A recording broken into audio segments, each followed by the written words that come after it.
Are you ready for your life to move from victimhood to victory lane? Are you ready? Yeah. Okay. Yeah. Please welcome Chief Harold Peck Jr., 28-year Army, with his icebreaker speech called An Empowering Formula for Success.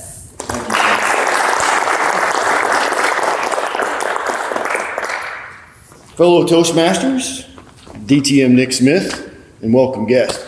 Hey, I want to start off tonight by saying when I tell people that I'm going to teach them a formula that can help them feel more like a victor in their life versus like a victim in their life, that often brings back flashbacks of formulas in high school, maybe something along the lines of this. Show you this.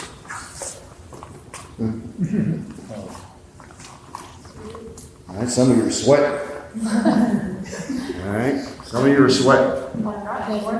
Yes, don't worry about it. I'm not going to show you a formula like this. Instead, I'm going to show you a formula like this. Very simple. Just 3 little letters. 3 little letters. All right? But I'm not going to just tell you about them. I'm going to start with a war story. Why? Because I was in the Army for 28 years, right? So, the war story. I deployed to Iraq 5 times. I never did in Afghanistan, thank goodness. But I did do 5 Iraqs. And, you know, I'm not going to get into the details because this ain't the place for it. And when I tell war stories, I hope he doesn't say nothing bad. It's not. It's kind of just a fact in life.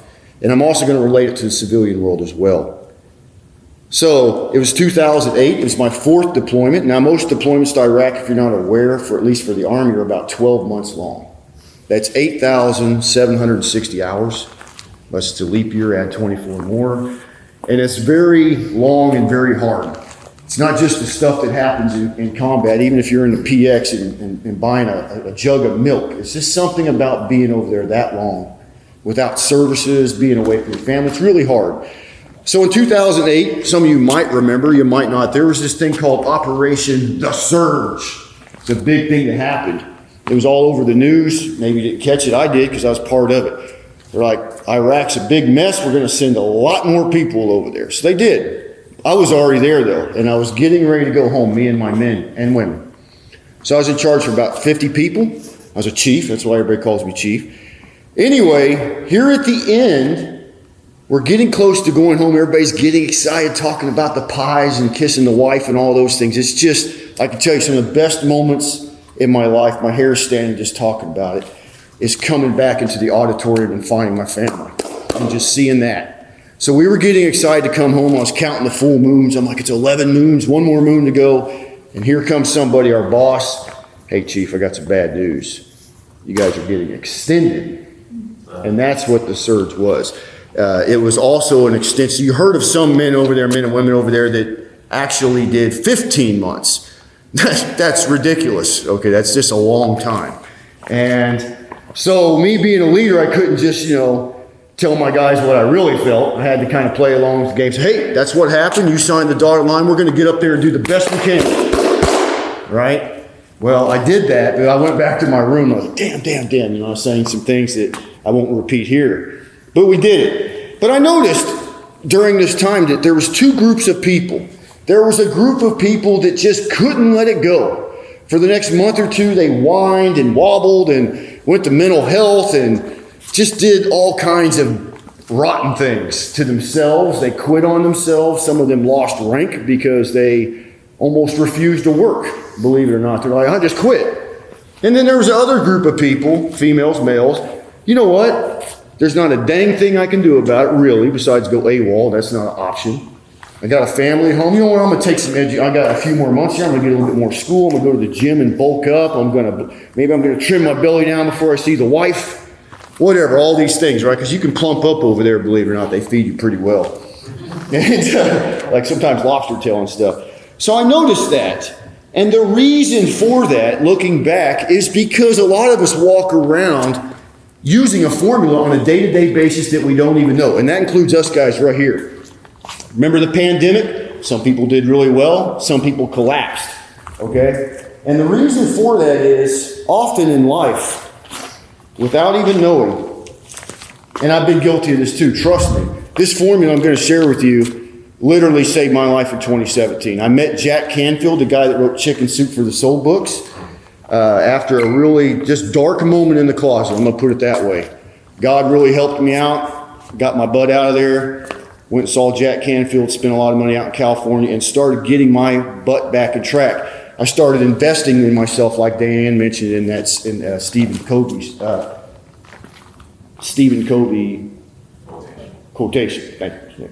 All right, so this is the formula a lot of us use right here. E equals O. Event equals outcome. Something bad happens in our life, it's the event's fault. The pandemic happened, dang pandemic, dang Chinese, whatever it was you were saying, right? Dang whatever, something. And me in 2017, that's exactly what was happening to me. I was in the Army 28 years. Now, I don't look like it now, but back then I was on a cane. I was on a suitcase. I can't get into the speech tonight. It's too long. But I've been through some stuff. I was on an entire suitcase of medicine. Lots of things in my life. Lost my son, my mom, my family, all in a short period of time. Plus the Army. Said, you know what, Chief, you're falling apart. You can't go to Iraq. You got to go home, buddy. So I was in a bad place. And looking back, when I was in that closet, it's because I was blaming the event. I am this way. I am a victim. That's what I'm talking about, from victim to victory lane. I'm a victim of the VA. I'm a victim of blah, blah, blah. I can go on and on forever, right?